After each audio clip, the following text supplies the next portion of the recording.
today what I'd like to talk about is entering Type 34 groundwater rule violations into SDWIS, and this is the situation where a violation has occurred because the water system failed to conduct source water monitoring and follow up to a TCR positive sample, or failed to take additional samples in response to a positive fecal indicator assessment sample. And these are monitoring and reporting violations, and they're open-ended. And for today's discussion, I'd just like to focus on just the mechanics of entering this type of violation into SDWIS. I don't want to talk about how you determine compliance or how do you determine that a violation has occurred. So if we have any questions about that issue, then maybe we need to provide other training. But for today's discussion, I'd just like to focus on the mechanics of entering this type of violation into SDWIS. So some background here. The groundwater rule builds upon the TCR. It's expected, the way SDWIS was developed, is that it expects that we have already implemented the TCR before we actually start implementing the groundwater rule. However, we're not tracking TCR compliance in SDWIS, so therefore, anytime we have a Type 34 violation in SDWIS, we need to go back and enter all of the required information that would have normally been entered under the total coliform rule. And, you know, it's basically just the originating total coliform positive sample. So, some requirements here for Type 34 violation. One, the violation must be associated to the originating total coliform sample or the triggered source water sample, the positive triggered source water sample. For today's presentation, we're just going to focus on TCR, positive TCR samples. The total coliform sample must be associated to a sampling point, and also the TC positive sample must be associated to a lab, and the distribution total coliform positive sample must be associated to a monitoring period. So what information needs to be entered into SDWIS for this type of violation? One, you need to have the lab that conducted the analysis, and that includes the lab ID. You need to have the TCR sampling point, and that would come from the bacteriological sample siting plan. Of course, you need to have the positive TCR sample result, and you also have to have the monitoring period in which the sample was collected. For the lab, the laboratory is entered as a legal entity, and then once it's entered as a legal entity, you then go back and associate the lab ID under the laboratory's module, and we can demonstrate that later on if need be. And you should check to see that the lab exists in SDWIS before going in to add it. Monitoring periods. Monthly monitoring periods have been added to SDWIS. These must be associated to the water system in order to enter TCR samples. And in most cases, we believe these monitoring periods have already been associated to water systems. But we're still going through that task, and so there may be some situations where we have not already associated that monitoring period to the water system. The TCR sampling point, it needs to be entered under the distribution system facility. The sampling point ID should be named the same as it is in your bacteriological sample siting plan. TCR sampling points will not be backfed to PICME or WQM or WQI. Therefore, there's no need to limit it to limit the sampling point ID to just 3 digits. The sampling result, of course, must be associated to that sampling point. It must be associated to a monitoring period for the TCR samples. It's acceptable to enter a positive sample as just present absent. You don't need to quantify it. You also need to note whether the fecal E. coli was present or absent. And the method and the concentration are not required to be entered. You can if you want to, but it's not required for any of these types of violations. When you enter a Type 34 violation, you need to indicate whether it's major or minor. In other words, major, no samples were collected, or minor, only some samples were collected. You need to select the fecal indicator that should have been monitored, that wasn't. And the compliance period for this type of violation would be the first day after monitoring was to be conducted. And then, of course, you need to associate the sample analytical result to the violation. That's simple. We have the procedure documents that we have are how to enter the distribution sampling point, entering a new TCR sample for the Type 34 violation, and we also have the violation entry guide.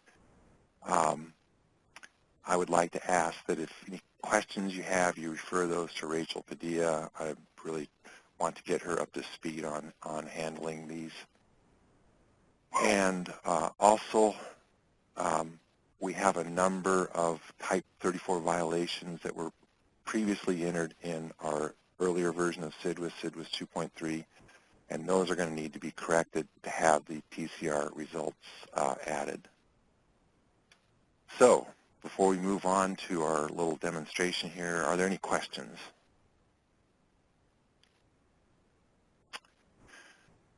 Okay, so I'm going to show how these should be entered. And I've got here, and I apologize that this document's so faded out, but hopefully everybody can see it here.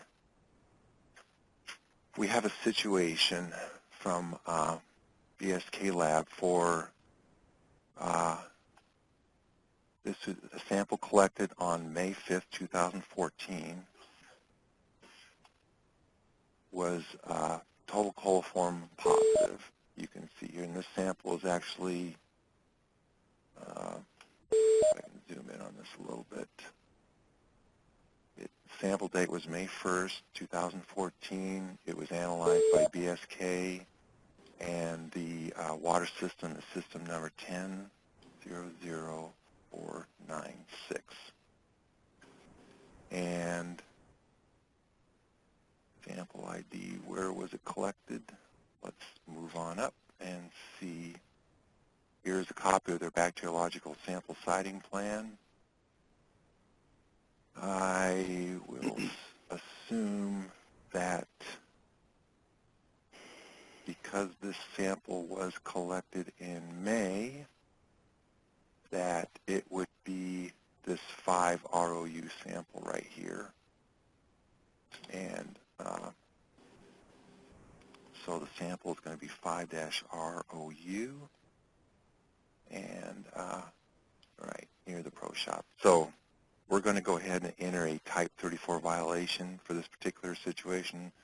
If it was a positive sample, we'll assume that they didn't take their source water monitoring sample, so we'll need to enter that Type 34 violation. And I'm going to use the SDWIS test drive team server for entering this particular violation type. I'm not going to do it in SDWIS production. First thing we want to do is make sure that BSK is entered, is in SDWIS, and it is. So the next thing we'll want to do is to then make sure that the system has a monitoring period associated to this particular, when the sample was collected. So we will go into monitoring, planning, and TCR monitoring period associations, and we'll associate by water system. And I will type in this water system number, 1000496. And I see that these are the monitoring periods that are already associated to the water system. I don't see May 2014 in here, so I'm going to go ahead and click Edit Associate. select monthly, and scroll down here until I find May 2014. Select, and now that monitoring period is associated to that water system. We will now go ahead and enter the positive TCR sample, so I'll select sampling, add sample, sample summaries, add a coliform sample. Let's go back here and see if we can find a lab ID number on this. And the sample ID is called A4E0081-01.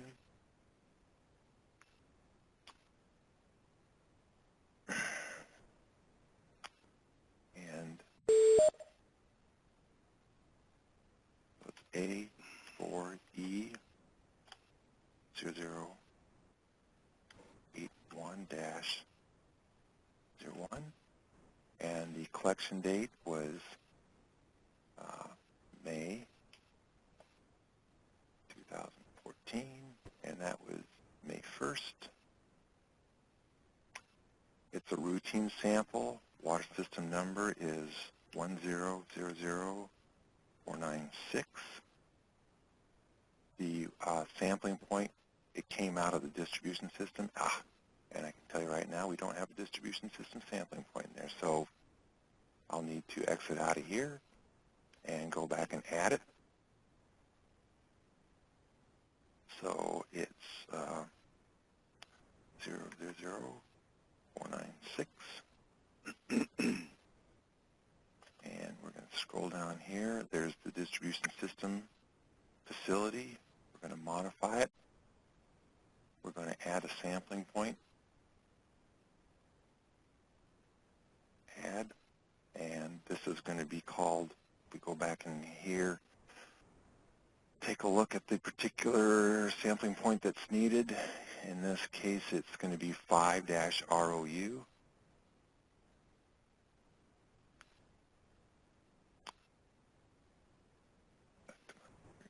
Here, so it's 5-ROU. Sampling point type, you can indicate that this is a distribution system sampling point. Because we're not backfeeding any of this information to SDWIS, you can leave Note 1, Note 2, and Note 3 blank. And of course, it needs to be an active sample site. I don't know that the activity status date really matters, but probably certainly doesn't hurt to set to some point prior to when you're going to collect your first sample. And I'll say OK. So now we've got our sampling point. I'm going to go back and add my TCR sample, add coliform sample, and the lab sample number is A4E0081-01. Collection date is May 1st. Future date, of course not. May 2014. First. 9999. Oops. 00496. Sampling point. Here's my distribution system. I'll select 5-ROU. The lab sample ID, I can either punch this up and scroll down and take a look, or I can, I happen to just know that this is BSK lab, so the lab ID is 5810. BSK analytical, the monitoring period, we've already selected that. The coliform, total coliform result, I'm just going to indicate present. We can enter all this information if you want to, but it's not required. So I'm just going to pass on by that for right now. You need to also indicate whether it was fecal or E. coli present or absent. Let's go back and take a look at our lab slip again. And it says E. coli absent. So go back here and we'll say E. coli absent. And we're going to leave all this other information blank, method code, all that stuff. And I will say OK.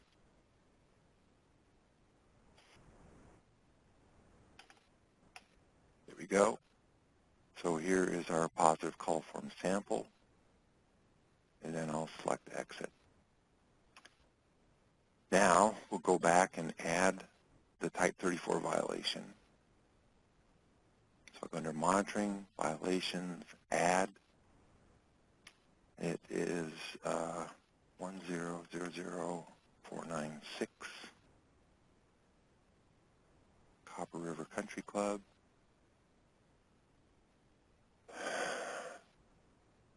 Cindy probably golfed there, so she'd be happy to know that they had this type of violation. We'll indicate type 34. Now, we have to indicate here whether either none of the samples were collected at the source in response to this TCR positive sample, or only some of the samples were collected. I do not know this. I will assume that they were supposed to take one sample at the source. They didn't do that, so I'm just going to go ahead and select major. I'll highlight that. You need to indicate in here what the triggered source water sampling was supposed to be. Were they supposed to take an enterococci, E. coli, or coliphage? I believe E. coli is what we're telling water systems that they need to monitor for at the source in response to that coliform sample, so that's what I'll select. This is basically saying this is the sample that they should have collected that they didn't.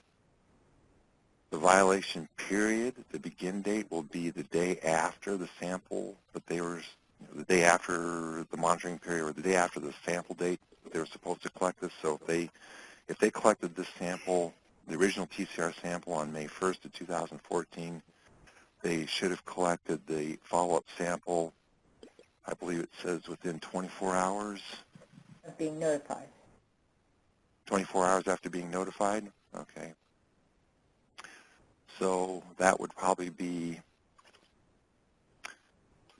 I'll give them the benefit of the doubt and say maybe they should have been notified on May 5th.